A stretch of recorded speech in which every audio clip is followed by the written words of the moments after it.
Hello friends, good morning. অনেক দিন ধরেই কিন্তু খুব বৃষ্টি হচ্ছে, তাই বাইরেও সেভাবে বেরোতে পারছি না। আর আজকে একটু বৃষ্টিটা কম হয়েছে, তাই আমি সকাল সকাল চলে এসেছি ছাদে। আর আমাদের ছাদের এখানেই একটা পেয়ারা গাছ আছে, যে পেয়ারাগুলো আমরা ছাদ থেকেই পাড়তে পারি। তাই সেখান থেকে কয়েকটা পেয়ারাও কিন্তু আমি আজকে পেড়ে নিয়েছিলাম। তারপর কিছুটা টাইম আমি একটু ছাদেই বসেছিলাম, ছাদে বসে একটু সময় কাটিয়ে নিলাম। আর এখনও যেহেতু আমার ব্রেকফাস্টটা হয়নি আর আমার আজকে স্কুল ছুটিও আছে, তাই জন্য আমি একটু আস্তে আস্তেই সব কিছু করছি। তো এবার কিন্তু আমি যাব ব্রেকফাস্টটা তৈরি করতে। চলো দেখে নেবো যে আজকে আমি কী ব্রেকফাস্ট তৈরি করছি। সবার প্রথমেই আজকে আমার ব্রেকফাস্ট বানাতে গেলে যে যে জিনিসগুলো লাগবে সেগুলো কিন্তু আমি একটা জায়গায় করে নিয়েছিলাম। আজকে একটা খুবই হেলদি একটা ব্রেকফাস্ট আমি তৈরি করব, তো তোমাদের সাথেও সেই জন্য এটা শেয়ারও করছি। তো চলো এবার তৈরি করে নিই আজকের ব্রেকফাস্ট। আজ আমি তৈরি করব বানানা মিল্কশেক, আর তার সঙ্গে থাকবে স্যান্ডউইচ। প্রথমে কিন্তু কলাগুলোকে স্লাইস করে আমি কেটে নিচ্ছিলাম। আর কলাতে কিন্তু প্রচুর পরিমাণে ভিটামিন আর মিনারেল থাকে, বিশেষ করে পটাশিয়ামটা কিন্তু কলাতেই বেশি থাকে।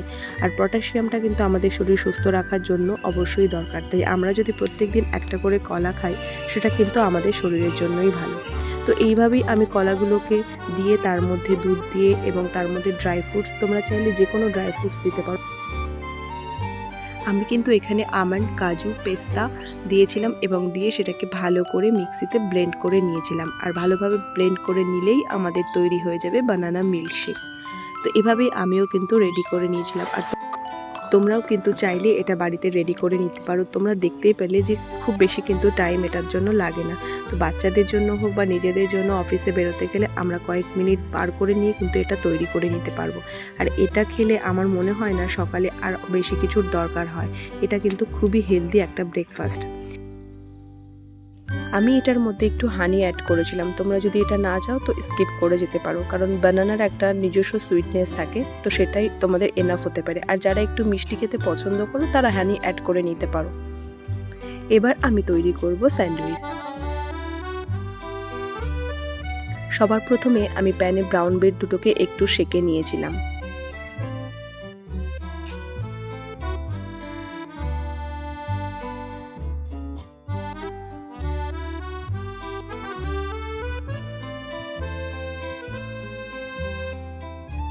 ব্রেড দুটোকে ভালোভাবে এপাশ ওপাশ করে সেঁকে নিতে হবে, সেঁকে সেটা আলাদা প্লেটে তুলে নিতে হবে। আর এরপর কিন্তু একটা ডিমের পোচ আমরা তৈরি করে নেব। তো তোমরা দেখতে থাকো আমি স্যান্ডউইচটা কিভাবে তৈরি করলাম।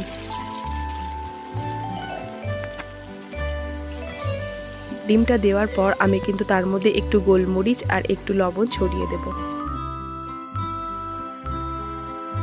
আর এটা একটু হয়ে গেলেই আমি এবার এটাকে নামিয়ে নেব। আর আগে থেকে কেটে রাখা পেঁয়াজ আমি ব্রেডের ওপর দিয়ে দিয়েছিলাম, তার উপরেই পোস্টটা দিয়ে আমি আর একটা ব্রেড দিয়ে এটাকে কভার করে দিলাম। আর রেডি হয়ে গেল স্যান্ডউইচ। তো আজকের ব্রেকফাস্ট ছিল কিন্তু আমার এটাই। এবার আমার ব্রেকফাস্টটা খাওয়ার পালা। আর এই যে আমি এত সময় ধরে ব্রেকফাস্টটা বানাচ্ছিলাম, আর এখন আমি হাসতে হাসতে চলে এসেছি সেটাকে খেতে।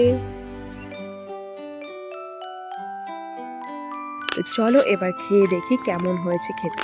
তো আমি কিন্তু খেয়ে নিচ্ছি, আর খেতে কিন্তু আমার বেশ লেগেছিল। আর এটা কিন্তু সকালের খাবার হিসাবে অনেকটাই ছিল আমার জন্য। আর আমি লাস্টে কিন্তু শেকটা শেষ করতে পারছিলাম না। তো তোমরা চাইলে কিন্তু স্যান্ডউইচটা স্কিপ করে দিয়েও কেউ খেতে পারো, শুধু শেকটাও কিন্তু আমাদের সকালের খাবারের জন্য এনাফ। তো তোমরা দেখতে থাকো আমার পুরো ভিডিওটাকে, আর অবশ্যই কমেন্টে জানিও যে তোমাদের আমার ভিডিও কেমন লাগছে, আর আজকের ব্রেকফাস্টটা তোমাদের কেমন লাগলো। আর তোমরা একদিন নিজেরাও বাড়িতে বানিয়ে নাও। আর আমার চ্যানেলটাকে অবশ্যই সাবস্ক্রাইব করে দিও, আর আমার ভিডিওটাতে অবশ্যই লাইক, শেয়ার, কমেন্ট করে দিও। Thank you for watching.